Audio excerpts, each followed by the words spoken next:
बाबा का आशीर्वाद SPM channel पर आपका स्वागत है। आज आपको बहुत ही सुंदर आकृति दिखाएंगे जो शक्ति से भरी हुई है, पर बहुत ही सुंदर दिखाई दे रही है। कुछ आकृतियाँ अलौकिक रूप से आपको देख सकते हैं कि इसमें लाल कलर ऊपर सफ़ेद बना हुआ है, और ये जो आकृति है शक्तियों को दर्शाती है, जैसे कि स्वयं नारायण भगवान विराजमान है।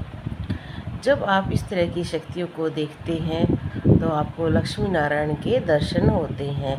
इस तरह की आकृतियाँ उन भक्तों के दीपक पर बनती हैं जो निरंतर भगवान की सेवा करते रहते हैं, नारायण भगवान की किसी भी रूप में।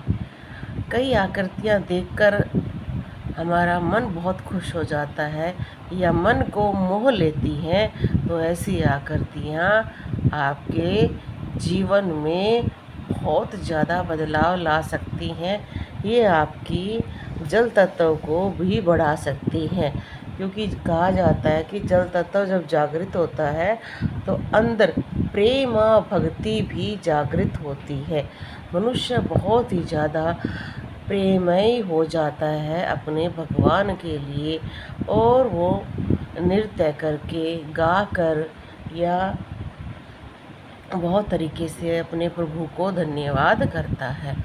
जल तत्व ऐसा होता है हमारे शरीर में जो मंत्र शक्ति को बढ़ाता है, प्रेम शक्ति को बढ़ाता है, ज्ञान शक्ति को बढ़ाता है, और हमारे शरीर की उज्ज्वलता को आगे लेकर आता है।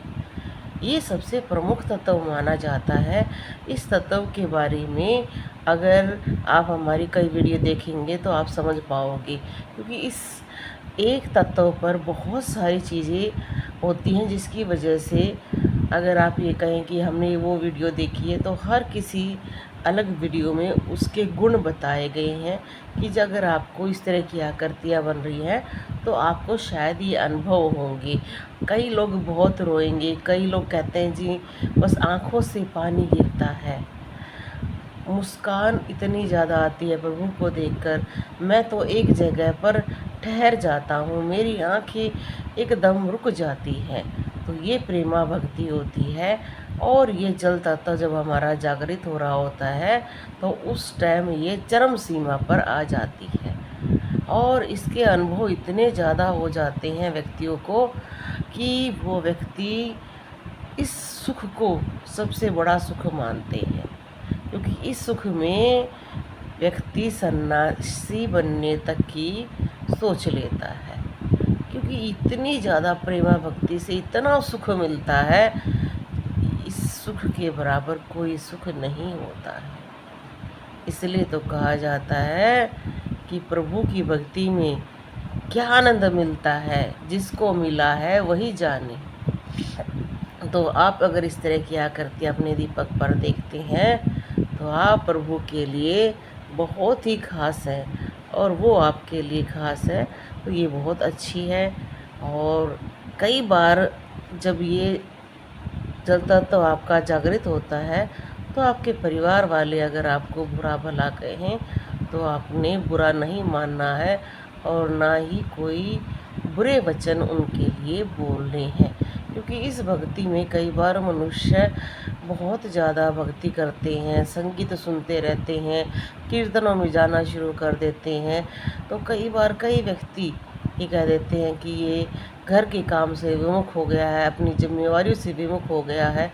तो कहा जाता है कि उस टाइम अगर आप किसी के लिए बुरा कहते हैं तो वो बुरा हो जाता है, इसलिए उन्हें अज्ञानी समझकर क्षमा करने का दिल भी रखना चाहिए, क्योंकि वो आपकी भक्ति की, आपकी शक्ति को नहीं जानते हैं। और इस समय अगर आप किसी के लिए बुरे वचन कहते हैं या श्राप देते हैं तो वो उसको लग जाता है।